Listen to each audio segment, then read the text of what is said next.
మనలో చాలామంది ఆ జైలు అనగానే ఎత్తైన గోడలు, ఇనుప చువ్వలు ఊహించుకుంటారు కదా. కానీ మన దేశంలో గ్రౌండ్ రియాలిటీ దీనికంటే చాలా దారుణంగా ఉంది.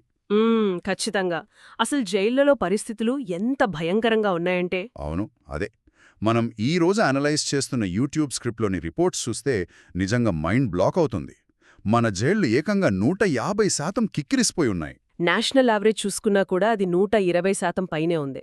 అంటే ఇద్దరుండాల్సిన ఒక చిన్న గదిలో ఏకంగా 5గురిని కుక్కుతున్నారు. భయంకరమైన అమానవీయ పరిస్థితులు కదా ఇవి. అందుకే ఈరోజు మనం ఈ ఇష్యూ మీద ఒక లోతైన విశ్లేషణ చేస్తున్నాం.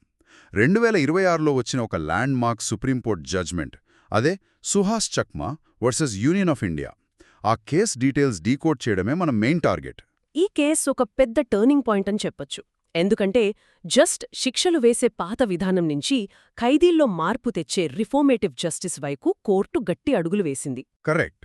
ఈ ఓవర్ క్రౌడింగ్ ప్రాబ్లంకి కోర్టు చూపించిన సొల్యూషన్ వినడానికి కూడా చాలా ఆసక్తికరంగా ఉంది. అదేంటంటే అదే ఓపెన్ కరెక్షనల్ ఇన్స్టిట్యూషన్స్. అంటే సింపుల్గా చెప్పాలంటే గోడలు లేని జైళ్లన్నమాట. గోడల్లేని జైళ్లు అంటే ఆశ్చర్యంగా ఉంది. అంటే మామూలు జైళ్లులాగా వీళ్ళని 24 గంటలు లాక్ చేసి ఉంచరా? ఉంచరు. పగలు బయటకు వెళ్లి వాళ్ల పనులు చేసుకుని తిరిగి వచ్చేయవచ్చు.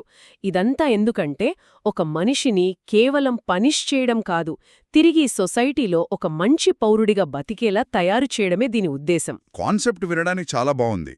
కానీ ఇక్కడ నన్ను బాగా ఆశ్చర్యపరిచిన ఇంకో ఫ్యాక్టర్ ఉంది. అదే ఎకనామిక్స్. ఆ డేటా చూస్తే ఎవరికైనా అలాగే అనిపిస్తుంది. అవును కదా. రెగ్యులర్ క్లోజ్డ్ జైల్లో ఒక ఖైదీని ఉంచడానికి ప్రభుత్వానికి నెలకి సుమారు 7,094 రూపాయలు ఖర్చవుతుంటే ఈ ఓపెన్ జైల్లో కేవలం 500 మాత్రమే ఖర్చవుతోందట. అంటే దాదాపు 14 రెట్లు తక్కువ. పన్నులు కట్టే మనందరికీ ఇది చాలా పెద్ద సేవింగ్స్. ఇది కేవలం పబ్లిక్ మనీ సేవ్ చేయడం మాత్రమే కాదు, పక్కా హ్యూమన్ రైట్స్ ఇష్యూ కూడా. రైట్. అసలు పారిపోయే ఉద్దేశం లేని వాళ్లకి అంత ఖర్చు పెట్టి హై సెక్యూరిటీ గోడలు ఎందుకు కట్టాలి? ఎగ్జాక్ట్లీ. కోర్టు కూడా ఇదే పాయింట్ రేజ్ చేసింది.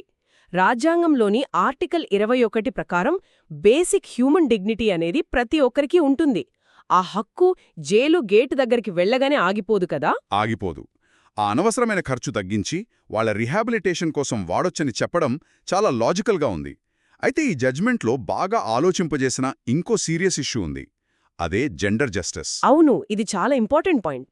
ఓపెన్ జైల కాన్సెప్ట్ ఎంత బాగున్నా ఉత్తరప్రదేశ్, పంజాబ్, పశ్చిమ బెంగాల్ లాంటి రాష్ట్రాల్లో మహిళా ఖైదీలకు ఈ అవకాశం ఇవ్వలేదు. దానికి వాళ్ళు చెప్పిన రీజన్ సెక్యూరిటీ ఇష్యూస్ అని. భద్రత పేరు చెప్పి ఆడవాళ్లను ఈ సిస్టంకి ఎలా దూరం చేస్తారు? ఇక్కడే సుప్రీంకోర్టు చాలా స్ట్రాంగ్గా రియాక్ట్ అయింది. భద్రత పేరుతో మహిళలకు ఈ రిఫార్మ్ అయ్యే ఛాన్స్ ఇవ్వకపోవడం అనేది ఏమాత్రం కరెక్ట్ కాదని తేల్చి చెప్పింది. అంటే ఇది డైరెక్ట్గా ఆర్టికల్ 14 మరియు 15 కింద ఉన్న సమానత్వ హక్కును ఉల్లంఘించడమే కదా? ఖచ్చితంగా.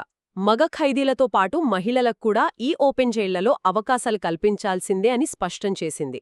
భద్రత కల్పించడం ప్రభుత్వ బాధ్యత, దాన్ని సాకుగా చూపించకూడదు. సో ఫైనల్గా ఈ కేసులో కోర్టు ఇచ్చిన బైండింగ్ డైరెక్షన్స్ చూస్తే ముఖ్యంగా ప్రతి రాష్ట్రం కొత్త ఓపెన్ జైళ్ల ఏర్పాటు మీద అసెస్మెంట్ చేయాలని ఆదేశించింది. అవును.